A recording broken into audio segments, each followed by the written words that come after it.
Hello Orchid friends, how are you? Welcome back to my channel. If this is your first time watching my video, my channel is all about orchids.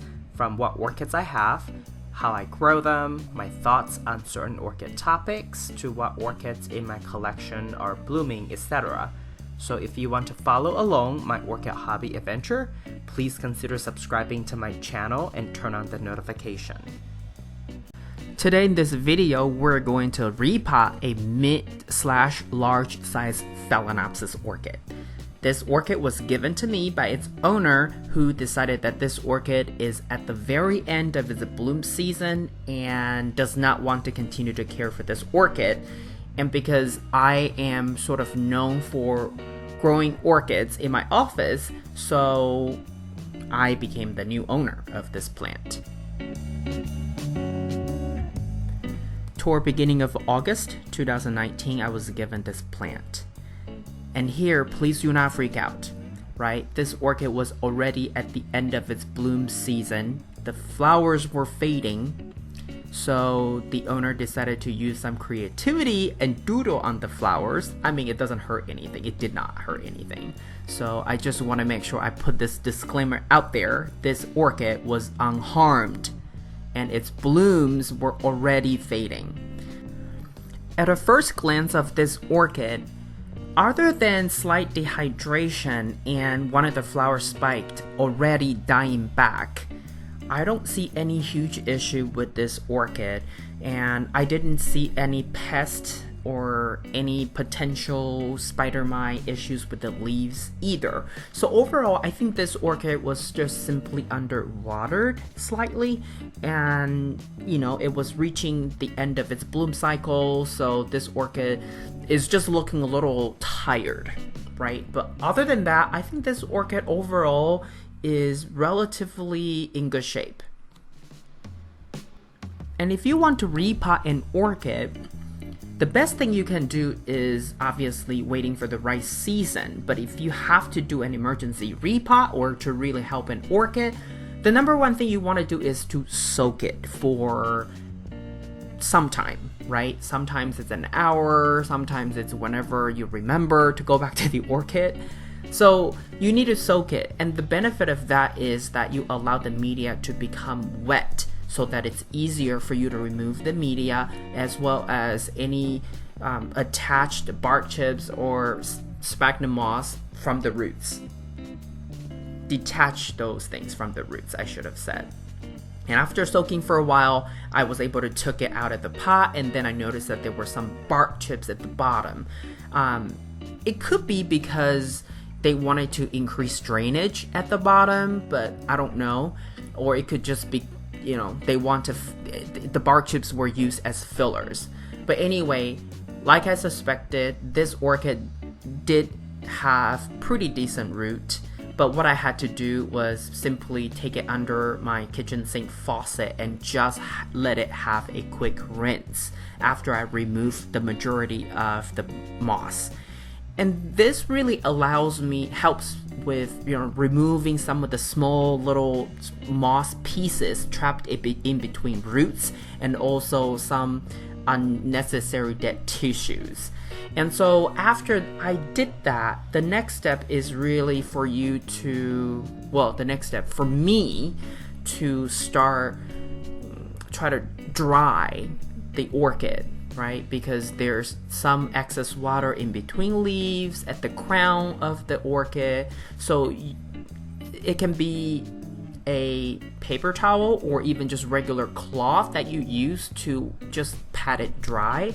And then you can then continue with the next step, which is using hydrogen peroxide 3% or 50% or 70% alcohol to spray down the roots. And what that does, in case you're new to this hobby, is you're disinfecting the roots. And this is one of the ways. Obviously, you can just lay it flat and let it dry for about 24 hours before you repot it. But what I've been doing is I would just put it upside down through one of the rack level and just let it hang dry upside down for about 24 hours. At the bottom of the plant, You could also add an extra layer of paper towel to absorb excess water that drips from the plant. Otherwise, just leave it like that for about 24 hours. It will not hurt the plant, but then it would allow faster, evaporation. So that way you can ensure that there is no water or excess moisture trapped in between crevices that you don't want water or moisture. And while the plant was drying, I was trying to determine what container I would use for this new orchid. So I found this container, right? I was contemplating to use the one on the left, but I decided to go with the one on the right, as well as the decorative pot that the new container was in. So the one on the right. After about 24 hours, you can see the roots are completely dry, and this is a good sign, and now we can proceed with the next step.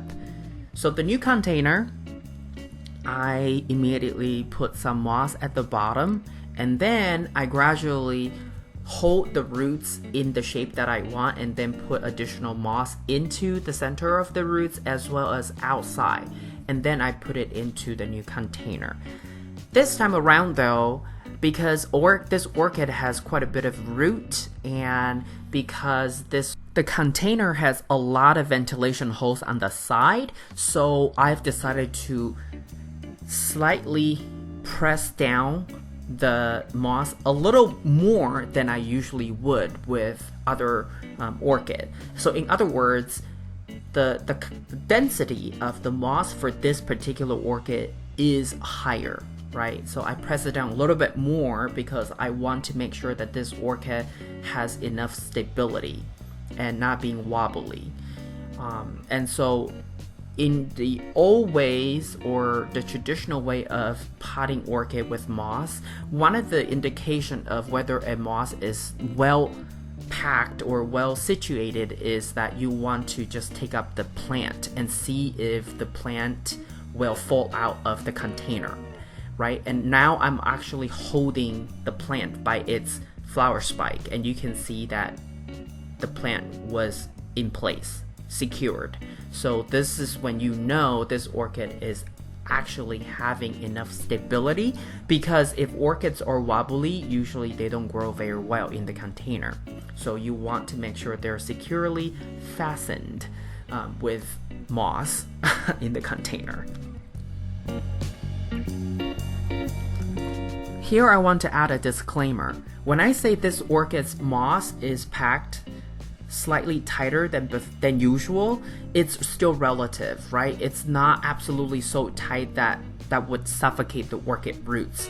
So I just want to make sure that it's clear here. This orchid, I've done the soaking method to soak it real dry until it wouldn't drip, and then I put it back. So the wet dry cycle for that method for this amount of moss with this orchid was about 8 days. But I found it to be much safer to use a set amount of water, and for this orchid, 1/4 cup of water is really good for a 7-day wet dry cycle. So I would recommend that when in doubt, right, try to use a set amount of water to test out the wet dry cycle that you are comfortable with. And this is kind of the finished product here after the repot. I obviously clip off the flowers because they were going on their way out anyway. And where I cut the flower spike, it was just after the first bloom of each spike. And because the flower spikes at the time were still green, so I don't ever really cut the entire flower spike at the bottom if they're still green, because I believe there is still nutrients and sap or juice in the spike that the plant can recycle back into the plant as nutrients.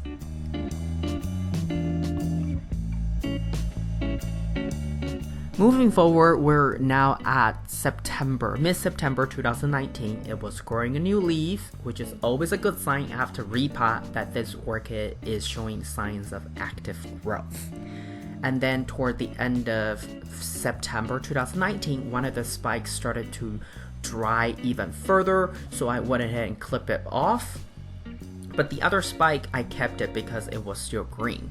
And then around mid-October 2019, it started to put out 3 or 4 new roots, and it was also growing an additional leaf in the middle. Now, the first leaf that it started to grow will be smaller than its previous leaves, and that is because this orchid went through a drought period, right? It was underwater, and then it was in my new environment. I repotted it, so it's okay, and it probably is normal for this orchid to have a smaller leaf and then gradually have bigger leaves in the future.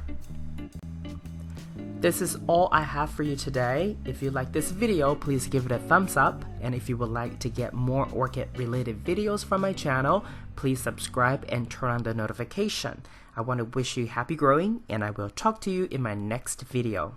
Ciao!